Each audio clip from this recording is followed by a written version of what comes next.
तर कोणत्या पक्षानं स्वतःच्या घरातील पैसे दिले नाही तर शीतलदेवी मोहिते पाटील यांनी हे वक्तव्य केलंय। लाडकी बहीण योजनेवरून शीतलदेवी मोहिते पाटील यांनी हल्लाबोल केला। जनतेच्या टॅक्सच्या पैशातून महिलांना पैसे दिलेत असं शीतलदेवी मोहिते पाटलांनी म्हटलंय। आज या माजी आमदार नारायण पाटील यांच्या प्रचारार्थ खासदार धैर्यशील मोहिते पाटील यांच्या पत्नी शीतलदेवी मोहिते पाटील होत्या। काय सांगाल, आज आपण लाडकी बहीण योजनेबाबत एक वक्तव्य केलं की ही योजना जी आहे ती काँग्रेस सरकारची आहे आणि तुमच्या माहेरमध्ये सुरू झाली, ते नेमकं त्यावर काय सांगाल?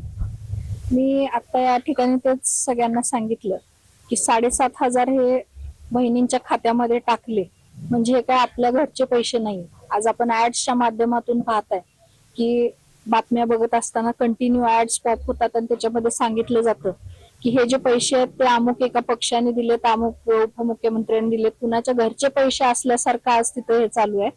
पण सगळ्या लाडक्या बहिणींना मला हे आवर्जून समजून सांगायचंय की आपला टॅक्सचा पैसा असेल, आपल्या जीएसटीचा पैसा असेल आणि सरकारी योजना ज्या सगळ्या रखडल्या गेलेल्या आहेत, तो जो पैसा अडवून या योजनेमध्ये जो पैसा टाकलेला आहे तो कुणाच्या घरचा आणि कुणाच्या बापाचा नाहीये, तो आपला पैसा आहे। शीतलकुमार मोटे, TV9 मराठी, करमाळा।